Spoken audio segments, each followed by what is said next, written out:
어제 윤석열 대통령의 총선 관련 입장이 나왔고요. 지도부 공백 상황에 놓인 국민의힘 지도부는 어제 실무형 비대위를 꾸리기로 결정했다, 이런 소식이 있었습니다. 자세한 이야기는 이번 서울 용산에서 당선된 권영세 국민의힘 의원과 이야기 나눠보겠습니다. 의원님 안녕하세요. 네, 안녕하세요. 권영세입니다. 먼저 당선을 축하드립니다. 예, 고맙습니다. 지난번 선거에 비해서 어떠셨나요? 더 힘드셨어요? 아니면 뭐 선거라는 게 항상 힘들지만 그렇죠. 뭐 이번에도 참 쉽지는 않았습니다. 예. 잘 아시다시피 야당 입장에서는 국정 심판을 이제 그 메인 슬로건으로 들고 나오고 예. 그러다 보니까 용산이 그 국정심판의 타겟 넘버 원이었었습니다. 첫 유세도 용산에서 하고 마지막 유세도 용산에서 하고 예. 중간에 뭐도 이재명 대표를 비롯해서 뭐 조국 그 대표 예. 그다음에 기타 그 민주당의 소위 거물 정치인들 현역이든 그 좀 물러나신 분이들 뭐 엄청나게 많이 왔습니다. 그래서 용산을 지켜내느라고 아주 힘들었습니다. 그런데 다행히 결과가 지난번보다는 좀 더 좋은 결과가 나와서 우리 다 굉장히 다행으로 생각하고 우리 용산 주민들께 굉장히 감사드린다. 그리고 좀 그 이렇게 우리 당내나 우리 국민들께도 좀 이렇게 제가 이렇게 지켜냈다라는 말씀을 자신 있게 드릴 수가 있어서 기분이 좀 좋다. 이렇게 알겠습니다. 말씀드리겠습니다. 뭐 개인적으로는 이번에 또 5선 고지에 오르셨으니까 굉장히 좋은 일이시겠지만 저 여권 전체로 보면은 총선 성적표가 워낙 안 좋아서 좀 마음도 좀 무거우실 것 같긴 해요. 그렇습니다. 처음에 이제 이 출구조사가 나오면서 개별 지역보다는 전체 숫자들이 먼저 나왔지 않습니까? 그때 걱정은 했지만 걱정했던 거 이상으로 성적이 안 좋게 나오는 걸로 예상이 돼서 정말 매우 그러니까 침울했고 모든 사람들이 뭐 이 실제 뭐 개표 결과는 조금 좋았습니다만은 어쨌든 최종 결과가 저는 당선이 됐지만 우리 당의 성적이 정말 초라한 성적표를 받게 돼서 한편으로는 우리를 지지했던 분들한테 죄송스러운 측면도 있고 또 다른 한편으로는 앞으로 4년을 어떻게 해나가야 될지에 대한 그런 걱정이 굉장히 그 마음을 무겁게 짓누르는 그런 순간이었습니다. 자, 일단 여권은 수습을 해야 될 건데 이제 어제 윤석열 대통령의 국무회의 모두 발언을 통해서 총선 이후에 첫 공식 입장을 냈습니다. 어떻게 들으셨어요? 어제 대통령의 그 국무회의 생중계된 모두 발언. 글쎄요. 이제 많은 분들이 뭐 인적사실 문제나 야당과 협치 문제라든지 뭐 이런 구체적인 내용들이 들어가 있지 않다. 그래서 좀 뭐 실망스럽다라는 메시지를 평가를 한 분들이 우리 야당에서는 물론이고 우리 당 내부에서도 일부 있었던 거로 생각을 하는데. 뭐 보도는 그렇게 돼 있습니다. 당선자들은 좀 실망스럽다는 반응이 있었다고. 그런 보도를 저도 봤습니다만은 그러나 그 낮은 자세와 유연한 태도로 민심을 경청하겠다라고 그 얘기를 한 거 아니겠습니까? 근데 그 내용에는 구체적으로 무슨 뭐 협치니 뭐니 이런 디테일한 부분이 사실은 다 들어가 있다고 생각을 합니다. 그러니까 결국은 그 협치하고 이러는 거가 국민들께서 이 협치를 해서라도 구체적인 정책 과제들을 풀어나가라 이런 요구가 있다면 그게 국민들의 그 민심을 경청을 하면은 결국은 그런 방향으로 가야 되는 거 아니겠습니까? 그래서 그러니까 어떤 단어 하나가 들어가 있고 안 있고에 따라서 우리 대통령의 그 입장에 대해서 비판하는 거는 적절하지 않고 특히 우리 당에서 내부적으로 좀 걱정하는 건 좋지만 너무 성급하게 비판하는 거는 옳은 태도는 아니라고 생각을 합니다. 자, 그런데 의원님 어제 이제 한 4시간 정도 뒤에 대통령실 관계자가 기자들 상대로 백브리핑을 하면서 어제 대통령이 그 회의 끝나고 비공개 회의 때 국민께 죄송하다고 사과했습니다, 이렇게 얘기를 했거든요. 이거는 이 형태는 어떻게 보십니까? 글쎄요. 대체로 이제 이 첫 모두 발언 같은 경우는 이제 외부에서 작성을 해가지고 대통령께서 이제 읽으시는 거 아니겠어요? 그래서 물론 뭐 그 과정에서 대통령과 협의가 되겠지만 그 뒤에 이제 그 허심탄회하게 그 참모들하고 얘기하면서 대통령의 어떤 본심이랄까 더 이렇게 진솔한 본심 같은 게 나올 수 있다고 봅니다. 그래서 그 과정에서 뭐 국민들께 죄송하다 이런 표현이 나왔다면은 대통령께서는 진심으로는 그런 마음까지 다 품고 있다, 가지고 있다 이렇게 생각을 합니다.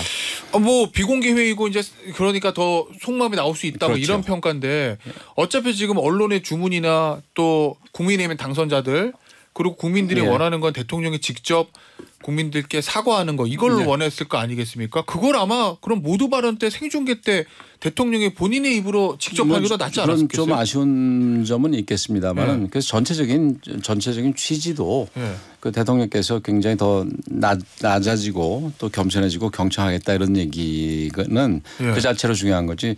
사실은 그 대통령이 사과해라 하고 뭐 우리가 대통령뿐만이 아니라 모든 분들이 어떤 문제가 있을 때 뭐 사과해라 이런 형식적인 거에 매이는 게 경우가 많은데 그런데 국민들은 사실은 그걸 원할 때도 많잖아요. 그런데 사실은 구체적으로 무슨 사과를 하고 안 하고가 중요한 게 아니라 그러니까 태도에 대해서 일종의 좀 이 자성하는 생각을 가지고 그 생각을 실천하는 게 매우 중요한 게 아니겠습니까? 그래서 그런 부분이라면은 그 이제 지금 단어가 한 단어가 들어가 있거나 죄송하다라는 말이 들어가 있거나 안 들어가 있거나 보다는 앞으로 대통령의 태도가 그리고 저희 대통령실의 태도, 정부의 태도 이런 게 어떻게 변하는지를 좀 지켜보는 게 좋을 것 같다 생각을 합니다. 이게 우리 다 법조이니까 아시지만 무슨 뭐 반성한다 그러고 또 나쁜 짓 하는 사람들 많지 않습니까? 뭐 그렇긴 한데 그래도 이제 정치의 세계에서는 지도자나 뭐 당대표나 대통령이나 의원들이 어떤 말을 국민들에게 하는지를 되게 중요하게 보잖아요. 말 자체가 물론 중요하죠. 근데 더 중요한 거는 역시 정치에서도 행동이라고 생각을 합니다. 그리고 지금 요즘에는 그 지금 대통령을 포함을 해서 지금 현재 이 정당의 지도자로 있는 사람들 그다음에 지도자로 크고 있는 사람들도 보면은 기존의 정치권에 있지 않았던 사람들이 굉장히 많습니다.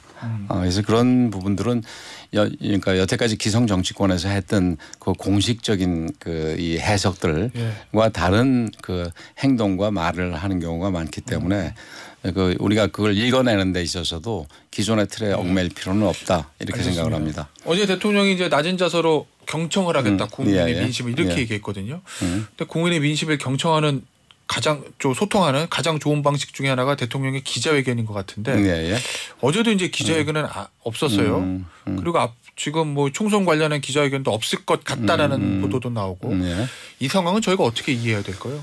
글쎄요.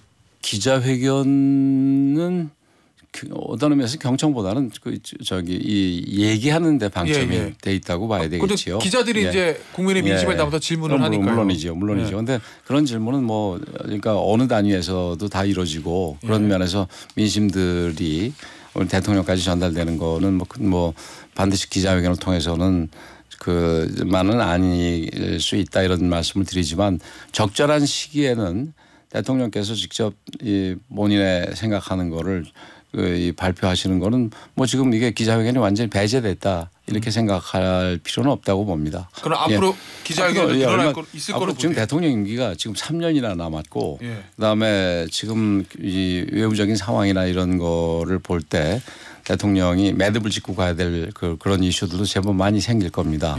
그래서 그런 경우에 그런 계기에 대통령께서 뭐 이 지금 뭐라 그러죠? 왜 스탠딩 해가지고 얘기하시던 거 도어스태핑은 지금 뭐 이 대통령실의 구조가 달라졌으니까 쉽게 하게 되지는 않겠지만 그 뭐 기자회견이라든가 이런 거는 얼마든지 있을 수 있다. 그리고 이 대통령께서 기자회견이라든가 이런 거를 이렇게 피하는 사람은 아니라고 저는 알고 있습니다. 그래요?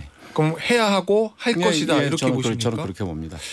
그 이재명 대표의 영수회담 문제는 어떻습니까? 어제 대통령은 직접적으로 국회와의 소통 얘기했지 야당 대표를 만나겠다는 얘기는 하지 않았고 뭐 소통, 유연한 태도 이런 부분 속에 직접적인 언급은 없었어요. 그렇죠. 직접적인 언급은 없었지만 그게 이제 뭐지 영수회담이라는 말은 적절하지 않고 야당 대표와의 회동 부분인데 야당 대표가 또 지금 여러 명 있지 않습니까? 그래서 그런 거를 이 낮은 자세, 유연한 태도, 소통 이런 부분 속에 포함되어 있다고 저는 생각을 합니다. 그러면 대통령이 이재명 대표 만날 거로 보시죠? 필요하다면 얼마든지 저는 그 이전까지는 사실은 안 만났지요. 그런데 지금 예를 들어서 국정의 그 과제를 실천하기 위해서 절대적으로 필요하다면은 더군다나 이 지금 뭐 전에도 그렇게 좋은 상황은 아니었습니다만 지금처럼 더 나빠진 국회 환경에서는 뭐 꼭 필요하다면은 저 안 만나실 이유가 없다. 만나시는 것도 적극적으로 검토할 것으로 보인다. 이렇게 말씀드리고 싶습니다. 그럼 필요하다면이란 얘기는 뭐 아무 때나 사실은 야당 대표들 만날 건 아니지 않습니까? 그러니까 적절히 국회에 어떤 법안이라든가 이런 거에 통과가 필요한 때 이런 때는 아마 그리고 야당이 적극적으로 요구하는 거에 대해서 설명을 하고 거기에 대해서 좀 뭐라 그럴까요? 자제시킬 필요가 있을 때라든지 이런 경우에는 아마 만나실 수 있을 거다. 그 의원님께서 말씀하신 전제 조건은 향후 3년간 항상 충족돼 있는 거 아니에요? 지금 여소야대 상황이기 때문에 윤석열 정부가 원하는 입법은 야당이 반대할 거고 야당이 원하는 입법은 대통령이 거부권 행사할 수도 있는 상황이라면 그러면은 항상 말씀하셨던 전제 조건이 충족되는 거 아니냐는 그런 이제 뭐 맨날 거부권을 행사할 법안들이 올라오는 건 아니니까요. 이 경우에 따라서 한 회기에 뭐 수백 개 법안이 통과가 되는데 거기에 다 거부권할 건 아니니까 예를 들어서 특히 의미 있는 법안들 이런 것들에 대해서는 아마 좀 소통을 이제 적극적으로 하시지 않겠나 이렇게 생각이 됩니다. 그 말씀은 그러면 새로 국회가 개원해서 어떤 이슈가 생기기 전에 지금 당장 예를 들면 4월 말 5월에 이렇게 빠르게 만날 필요까지는 없다 이런 취지의 뭐 4월 말 5월 말이라도 지금 예를 들어서 야당 입장에서 세상병특검 뭐 여러 가지 얘기들을 하면서 이제 무리한 요구가 있거나 아니면은 우리 대통령 쪽에서 그러니까 대통령 보시기에 정부 보기에 무리한 부분이 있으면은 아마 만날 수도 있을 거고 또 이제 정부가 꼭 했으면 하는 내용들 그런 법안들에 대해서 야당의 협조를 구할 때는 얼마든지 할 수 있겠다 이렇게 생각을 합니다. 그리고 뭐 저도 지금 와서는 뭐 만약에 제가 대통령한테 그런 거를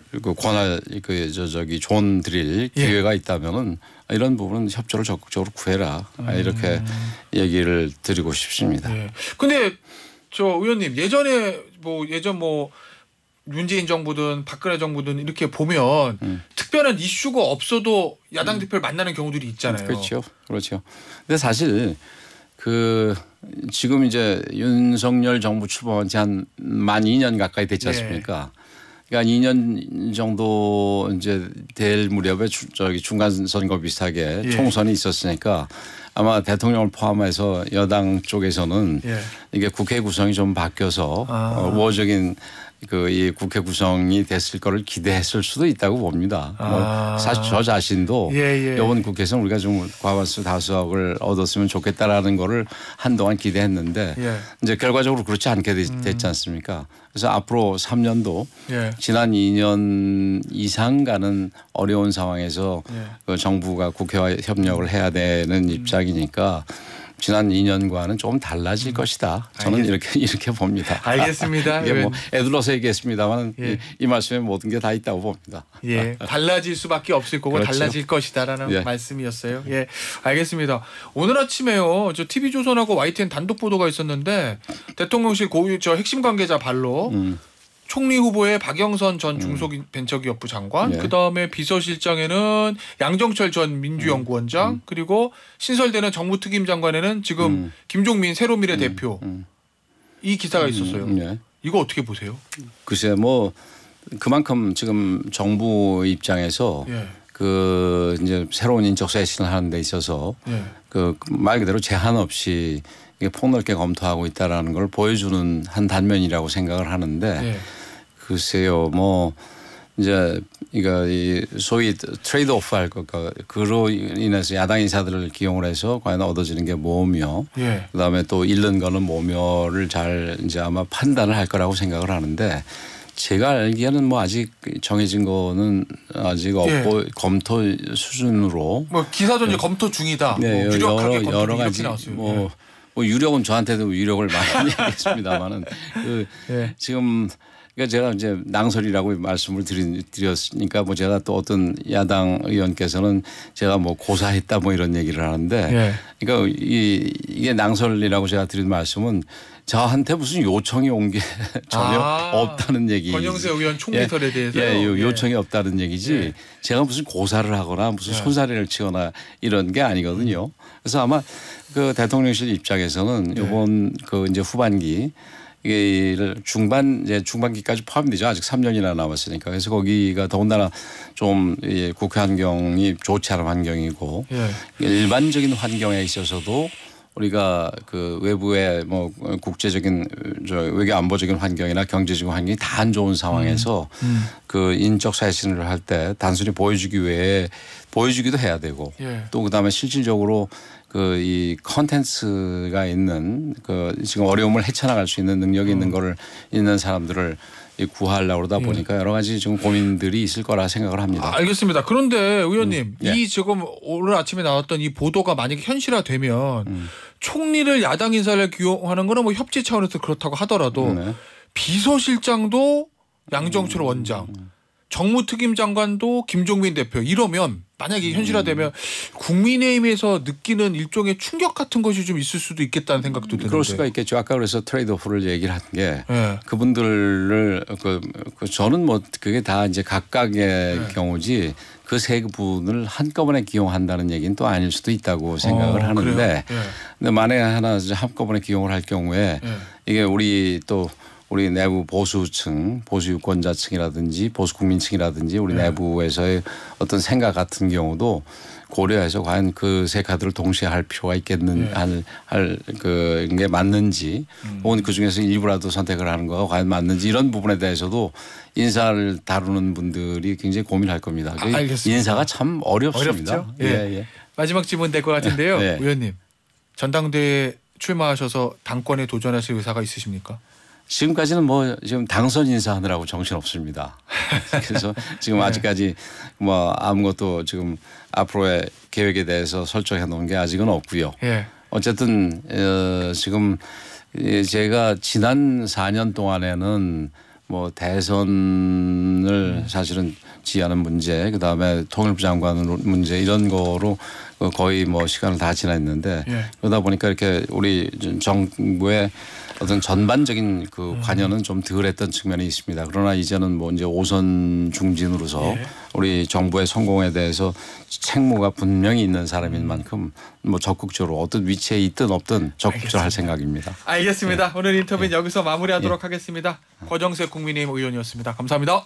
다시 한번 불러주셔서 고맙습니다. 감사합니다. 고맙습니다.